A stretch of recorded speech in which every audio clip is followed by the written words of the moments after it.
Good morning. This is Bill from Curious Cars on, it's a shitty and muggy Florida Wednesday morning. It's really bad.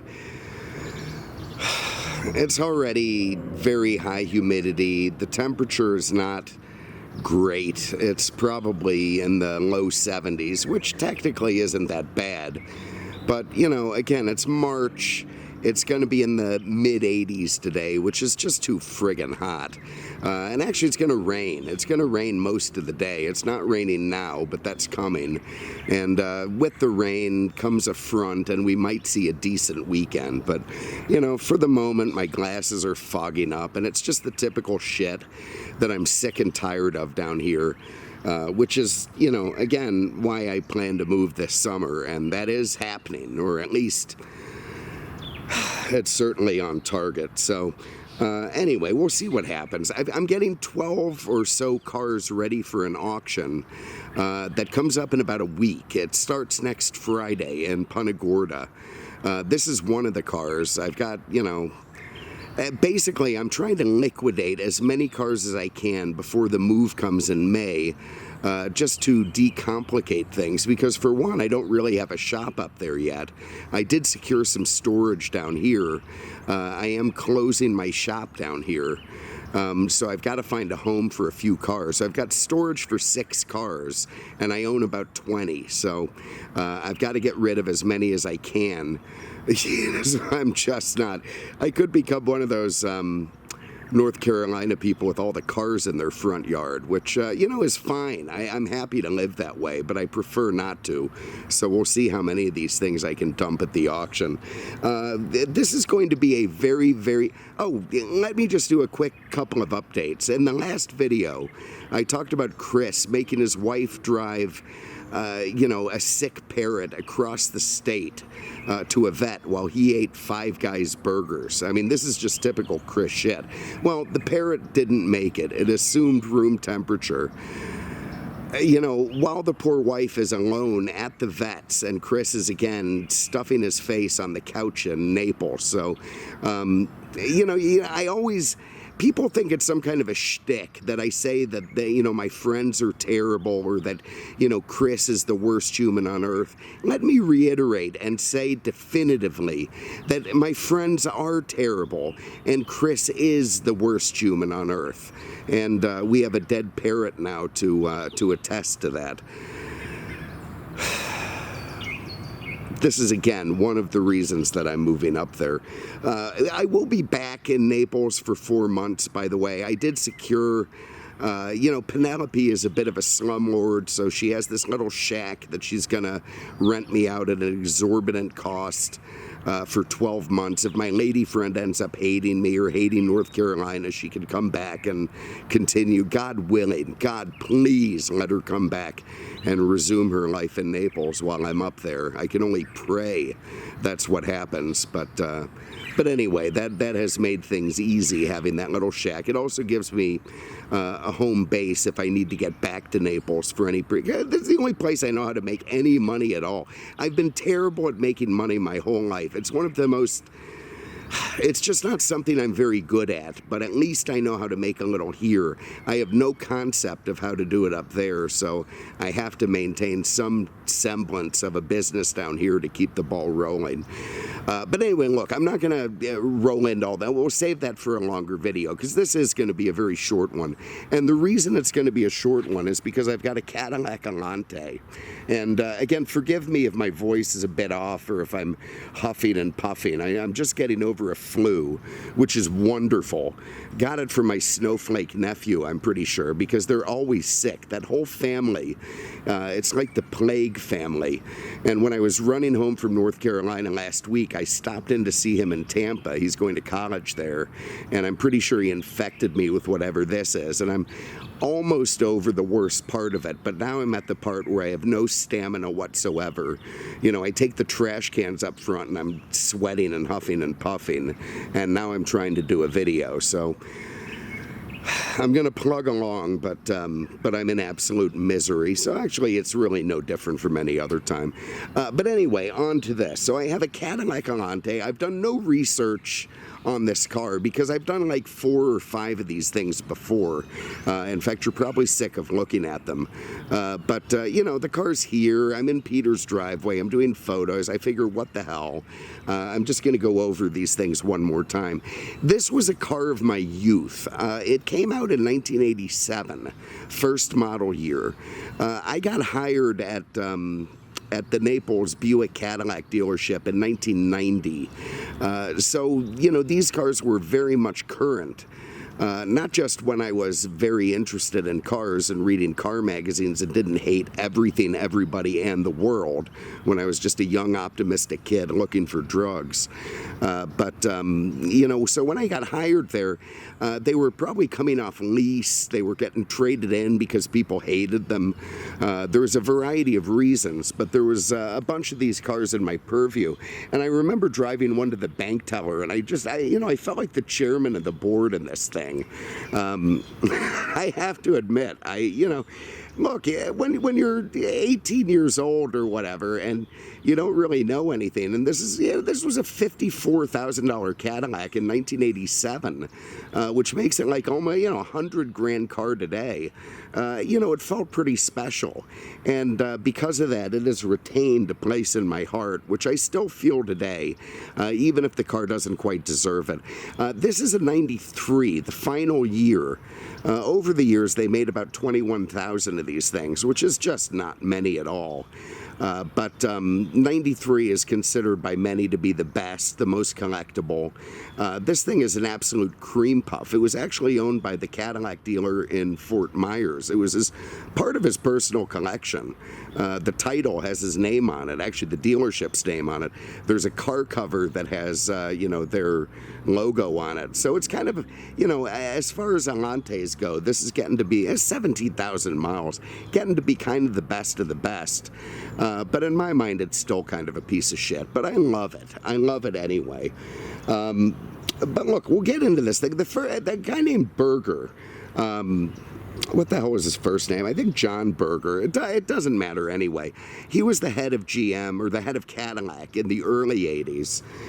He eventually gave it up to another guy named John Grettenberger. That's a lot of burgers they had there. But anyway, so they decided that Cadillac was not doing very well. And actually, this is not something that they had to decide. It was pretty obvious. Cadillac was suffering from downsizing. They were losing market share to the Europeans and to Lincoln, and they were trying to figure out what to do. And they brought in actually this Gettenberger guy to turn the company around.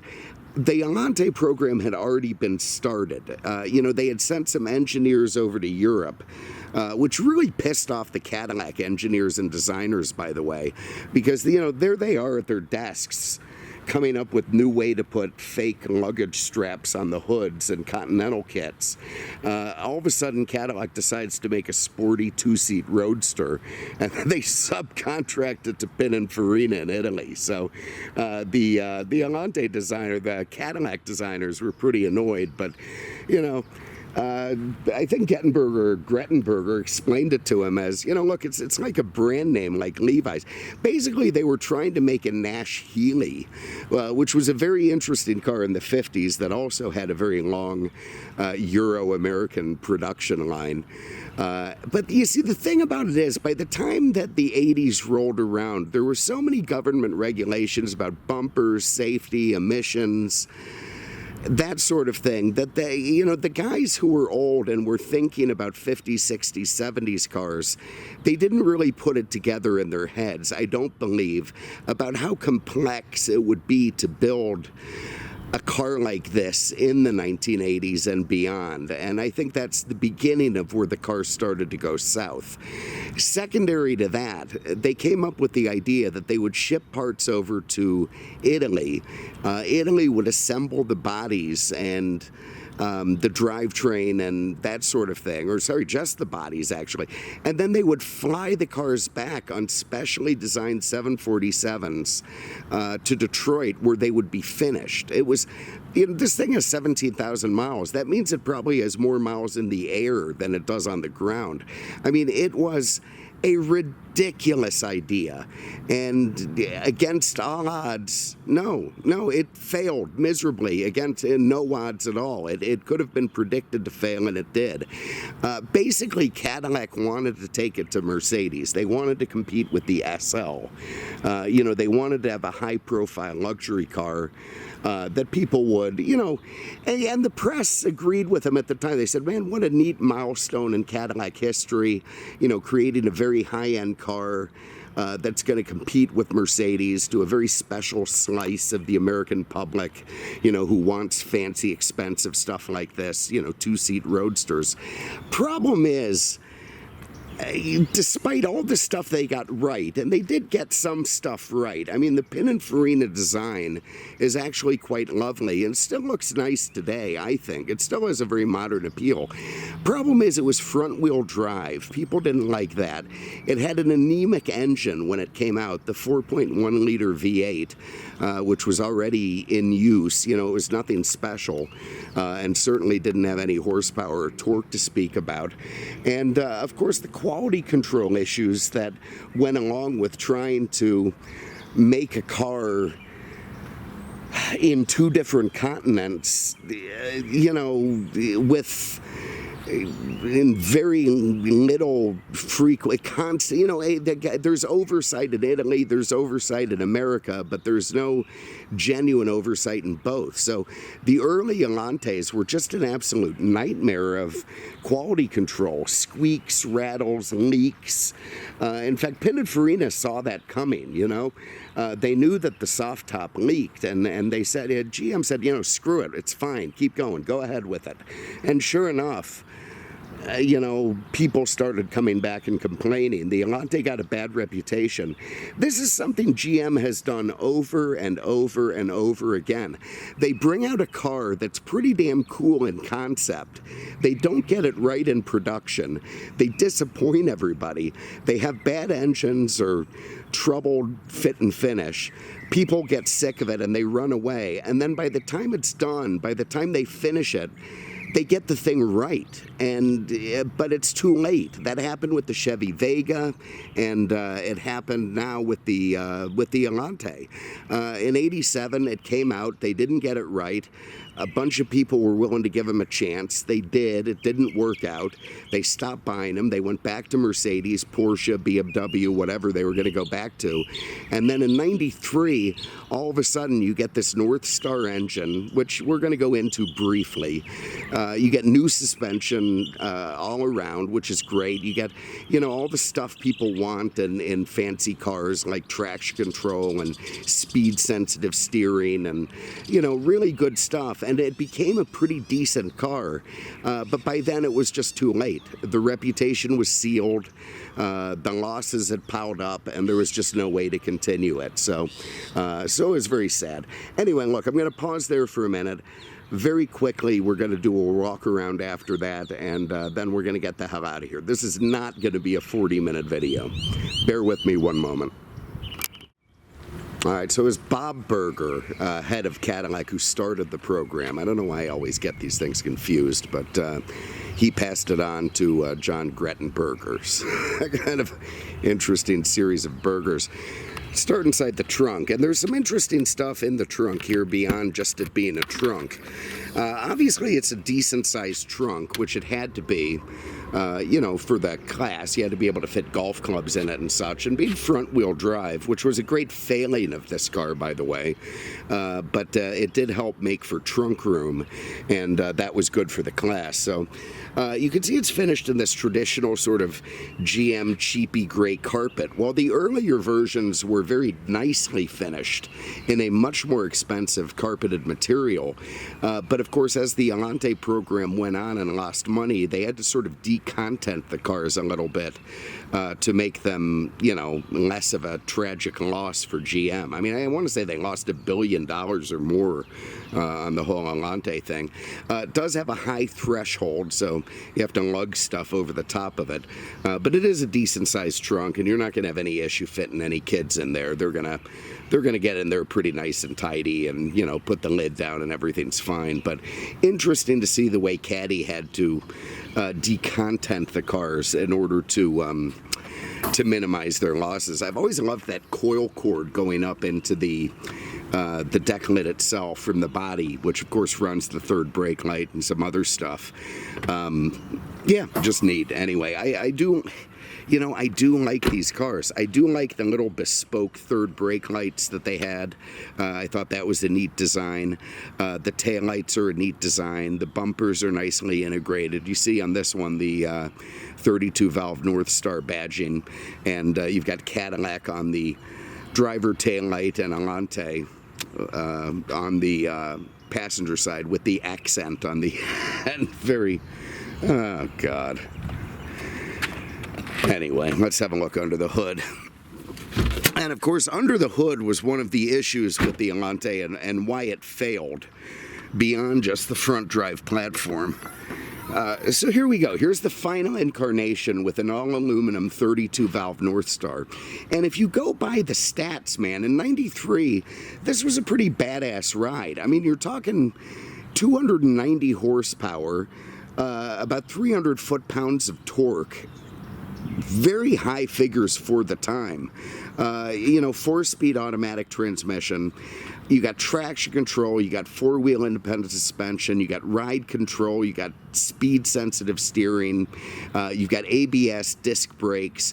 I mean, the thing had all of the features that a car in this class should have. It just never put them together in a way that appealed to enough people to abandon the European stuff, and that's a shame. You got the composite headlamps, love the low ground effects in the front with the ground air dam, whatever you want to call it. You got fog lights that are integrated into the turn signal assemblies there, and it's it's neat. And I know that in the comment section it's going to be this endless parade of how shit and terrible the North Star engine is.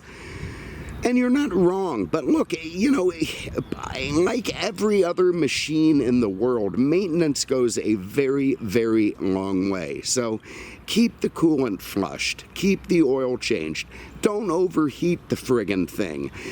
Keep it maintained, keep it inspected, and they can actually be fairly reliable engines. If you're going to beat the thing up, if you're going to run it to 200,000 miles and, change the oil every 10,000 instead of every 3, and, lose track of the coolant, let it overheat, yeah, you're going to blow it up. You're going to do shit.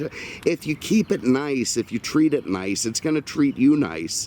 And even if it's not the most structurally perfect engine in the world, or even structurally good engine, it's good enough, and it can be reliable if you treat it right. You might end up actually having a North Star that doesn't let you down. So I found that people love running with a theme, and the North Star, Death Star, or whatever you want to call it, is one of those themes. But I think like the IMS bearings on the Porsche engines, it's just not as bad as the hype.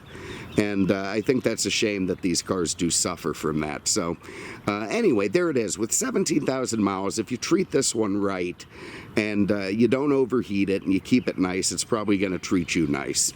Anyway, there it is. All very neat and tidy under the hood. You can see the dipstick there, engine oil, the power steering. They wanted to make it so that a guy could not maintain it himself per se, but at least keep the scheduled maintenance, and check his fluids and stuff. So Caddy did a decent job with that, and I can appreciate it. Anyway, there it is. The hood struts are too strong, though, and what happens is you end up using, oh my God, you end up using the grill to pull it down, and then you screw up the grill. The styling, again, the composite headlights, nice. I like the 32-valve North Star badges. You've got good-looking alloy wheels. These are right in the correct Goodyear GA tires. I don't think these are original, but it probably did come with Goodyear GAs. You see the Pininfarina badge on the bottom of the fender there, nice. Little chrome insert in the black door handle. The body, again, look, this is a real Pininfarina design, and you can tell because it looks nice today. It still looks fresh enough to drive around. You drive one of these things today, people don't necessarily know what it is, and they're curious and inquisitive, and I can see why. It definitely has a bit of a special look to it, and I think the overall design has held up very, very well. So I'm gonna get my crap inside the trunk, and then we're gonna have a quick look inside, quick drive, and that'll be it.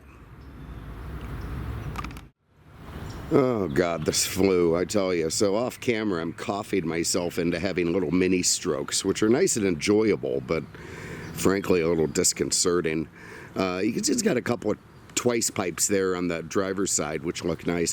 One thing I didn't get into yet is the convertible top, which was another big issue for why the car failed. The original 87, like the Mercedes, had a hard top, soft top system. So it would have this, in fact, there's a lot of aluminum used all over this car. I want to say the doors, the hood, and the deck lid are aluminum.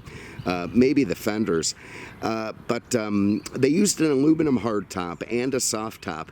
Problem was, it was incredibly complex and ridiculous, and kind of designed to compete with the complex and ridiculous R107 Mercedes soft top, which really functioned the same way, other than the Cadillac version was a little bit power assisted, which just made it more complex and more ridiculous. If they had just made it manual, it probably would have been better. They tried to improve that over the years, but it didn't work. Mercedes in the SL in 1990 came out with the full power hardtop in the R129, and at that stage, forget it, the Cadillac just couldn't compete.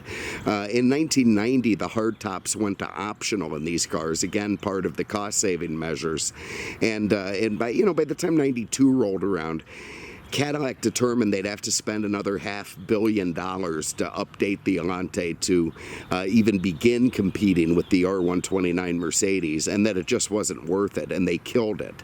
And apparently there were a lot of Italian tears in the assembly line, which is, not really all that surprising.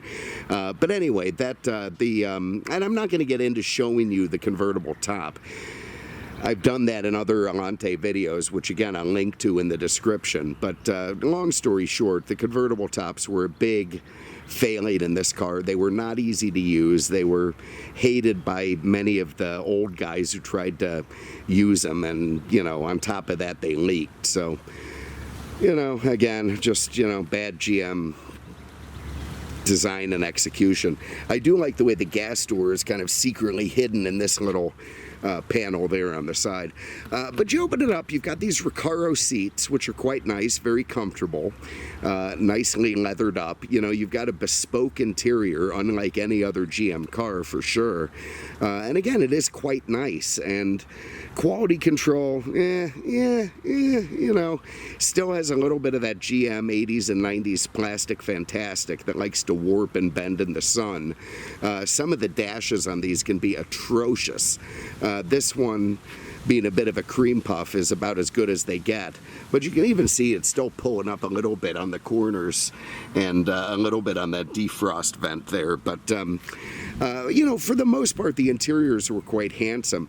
You can see it has one driver's side airbag, which, of course, it needed by 93 to keep up with regulations.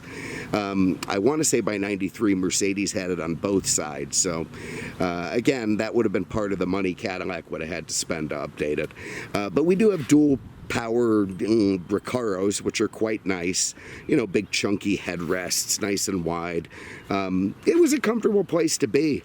Of course, at the time, the automotive press hated the F16 digital dashboard that they originally came with, enough to where Cadillac came up with this no-cost option of having needles, gauges, traditional gauges like we see here on 93.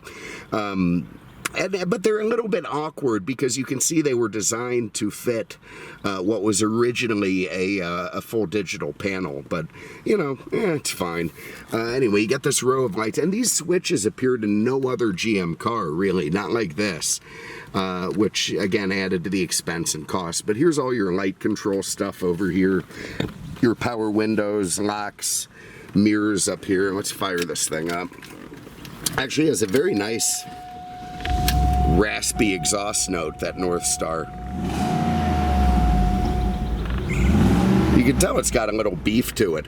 Over here you get into what they call the dash stack. Up here you've got your climate control, you've got your driver information center, your Symphony sound system with CD and tape.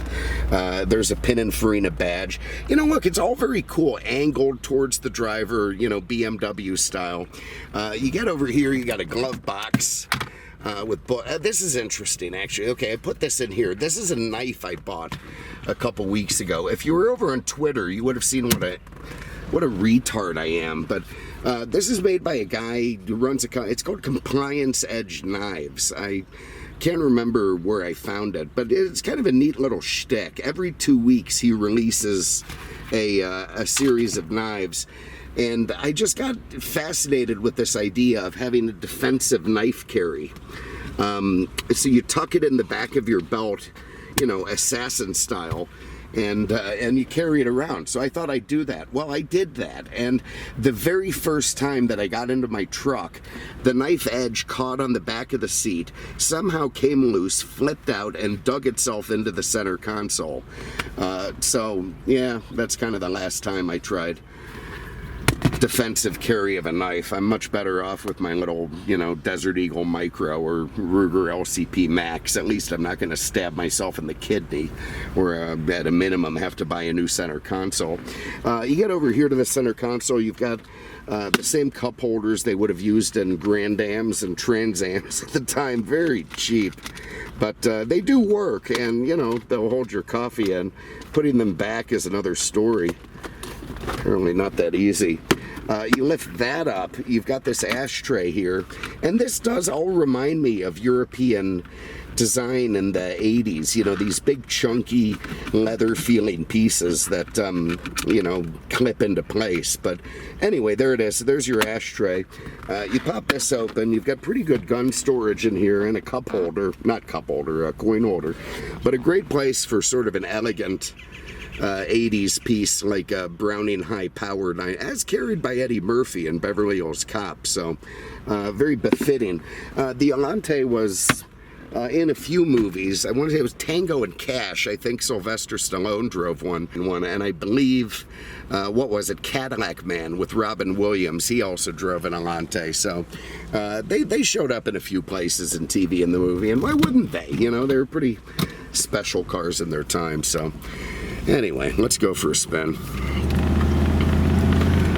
I'm going to pause it actually so I can close Peter's gates. I had a deer running around here. I didn't get it on video, but it startled the hell out of me running around. All right, hold on one second. All right, so let's go for a drive. And, you know, here it is. Here's the end result, and here's why it all went south.